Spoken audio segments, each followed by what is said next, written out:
जय हिंद एवरीवन, मैं हूं कर्नल दिव्या गौर। आज मैं आप सबके साथ एक बहुत इंपॉर्टेंट टॉपिक पे बात करने वाली हूं। How can you join the Indian arm forces as an officer, army, navy या एयरफोर्स, राइट। बहुत लोग कंफ्यूज होते हैं कि किस एंट्री से जाएं, क्या एलिजिबिलिटी होगी, कौन सी एंट्री कब निकलेगी। तो चलिए आज इस वीडियो में हम सारी एंट्रीज सिंपल तरीके से समझेंगे, एज, क्वालिफिकेशन और सिलेक्शन प्रोसीजर के साथ। NDA entry which is after class 12, सबसे पहला एंट्री है एनडीए, नेशनल डिफेंस एकेडमी। ये उन स्टूडेंट्स के लिए है जो अभी क्लास 12th में हैं या कंप्लीट कर चुके हैं। एज चाहिए 16.5 to 19.5 ईयर्स, बस 12th पास होना चाहिए। नेवी और एयरफोर्स के लिए फिजिक्स और मैथ्स होना ज़रूरी है। यूपीएससी का एनडीए एग्ज़ाम होता है साल में 2 बार। उसके बाद आपको एसएसबी इंटरव्यू देना होता है, फिर मेडिकल्स होते हैं। 3 साल की ट्रेनिंग होती है एनडीए खड़कवासला में, और उसके बाद 1 और साल सर्विस एकेडमी जाते हैं, आईएमए, आईएनए या एयरफोर्स एकेडमी, और फिर आप डायरेक्टली लेफ्टिनेंट या फ्लाइंग ऑफिसर बन जाते हो। बहुत प्रेस्टीजियस एंट्री है ये, right. Now it is another entry is technical entry scheme, ठीक है, which is only for army. अगर आपका 12th PCM, physics, chemistry, maths के साथ किया है और जेई एग्जाम्स दिया है तो आप TES एंट्री के लिए अप्लाई कर सकते हो। ये आर्मी के लिए होती है। एज चाहिए 16.5 to 19.5 ईयर्स, मिनिमम 60% आने चाहिए PCM में, and JEE mains course mandatory है। इसमें कोई रिटन एग्जाम नहीं होता, आपको डायरेक्टली एसएसबी के लिए बुलाया जाता है। ट्रेनिंग OTA गया में होती है, फिर आप आर्मी में लेफ्टिनेंट बन जाते हो। ये भी 10+2 के बाद एक डायरेक्ट ऑफिसर एंट्री है, right. Then it is CDS and FCAT entry, जो कि ग्रेजुएशन के बाद होती है।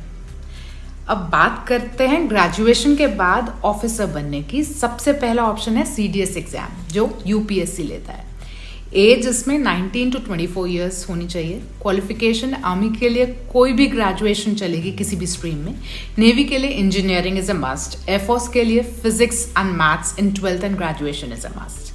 CDS के बाद होता है SSB इंटरव्यू, फिर medicals and training, IMA, OTA and air force academy या नेवल एकेडमी में। दूसरा एंट्री है FCAT, सिर्फ एयरफोर्स के लिए। फ्लाइंग ब्रांच के लिए 60% मार्क्स चाहिए ग्रेजुएशन में, फिजिक्स मैथ्स चाहिए 12th में। ग्राउंड ड्यूटी के लिए अलग एलिजिबिलिटी होती है, ग्रेजुएशन विद स्पेसिफिक सब्जेक्ट्स।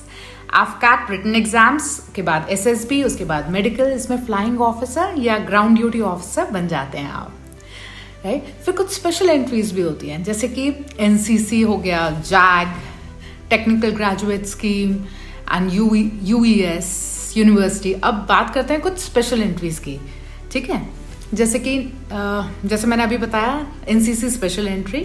अगर आपके पास NCC सर्टिफिकेट है और ग्रेजुएशन कंप्लीट है, आपकी एज 19 से 25 के बीच में, तो आप बिना रिटन एग्जाम दिए डायरेक्ट SSB में जा सकते हैं, आर्मी, नेवी, एयरफोर्स में। एंड टेक्निकल ग्रेजुएट कोर्स जो है TGC, इसके इंजीनियरिंग ग्रेजुएट्स इसके लिए अप्लाई कर सकते हैं जो आर्मी में है। एज आर्मी के लिए है एंड एज 20 से 27 ईयर्स होनी चाहिए। डायरेक्ट SSB के लिए जाता है इसके through. And UES which is university entry scheme, ये फाइनल ईयर इंजीनियरिंग स्टूडेंट्स के लिए है। इसमें आपको कॉलेज के थ्रू अप्लाई करना होता है, डायरेक्ट SSB के लिए शॉर्ट लिस्टिंग होती है। Then there is another special entry which is JAG entry, Judge Advocate General।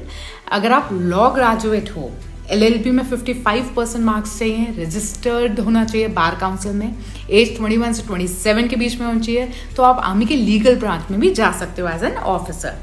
कुछ सर्विंग सोल्जर्स के लिए भी entry as an officer through ACC या SCO, ठीक है। जैसे कि सर्विंग सोल्जर्स के लिए ऑफिसर बनने के ऑप्शंस हैं। वन इज ACC, जैसे कि आर्मी कैडेट कॉलेज। ये सोल्जर्स के लिए होता है जो 12th पास हैं और आर्मी में ऑलरेडी सर्व कर रहे हैं। एज होनी चाहिए 22 से 27 के बीच में।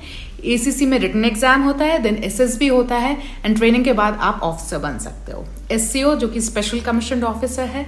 PBOR लोग जो आर्मी में काफ़ी टाइम से सर्व कर रहे हैं, 35 से 48 ईयर्स के बीच में, उनके लिए ये ऑप्शन है ऑफिसर बनने का। लास्ट में अग्निवीर के लिए बोलूँगी, उनको भी एक ऑप्शन है ऑफिसर बनने का, ठीक है। एक इम्पॉर्टेंट स्कीम है गवर्नमेंट की, अग्निपथ, जिसमें आप 4 ईयर्स 4 साल के लिए आर्मी, नेवी या एयरफोर्स में सोल्जर बन सकते हैं। उसके बाद 25% बेस्ट परफॉर्मिंग अग्निवीर को रेगुलर कैडर में रखा जाता है। अगर आप एक्सेप्शनल हो, अच्छे हो और ऑफिसर बनने की आप में काबिलियत है, तो ऑफिसर एंट्री के लिए आप इसके साथ साथ ट्राई कर सकते हो, जो कि एज ब्रैकेट में होना चाहिए। ठीक है, तो दोस्तों ये थे सारे मेजर एंट्रीज जिनके थ्रू आप इंडियन आर्म फोर्सेस में ऑफिसर बन सकते हो। चाहे आप 12th के बाद अप्लाई करना चाहते हो या ग्रेजुएशन के बाद, सबके लिए ऑप्शंस हैं। मेरी एडवाइस सिर्फ इतनी है, अपनी एज और अपनी क्वालिफिकेशंस के हिसाब से एंट्री चूज करो और पूरी डेडिकेशन के साथ उसकी तैयारी करो। और अगर आपको एसएसबी गाइडेंस चाहिए, मॉक इंटरव्यूज या मेंटरशिप चाहिए, तो आप मेरे यूट्यूब चैनल और इंस्टाग्राम पे कनेक्ट कर सकते हो। Thank you. मैं हूं कर्नल दिव्या, साइनिंग ऑफ। जय हिंद।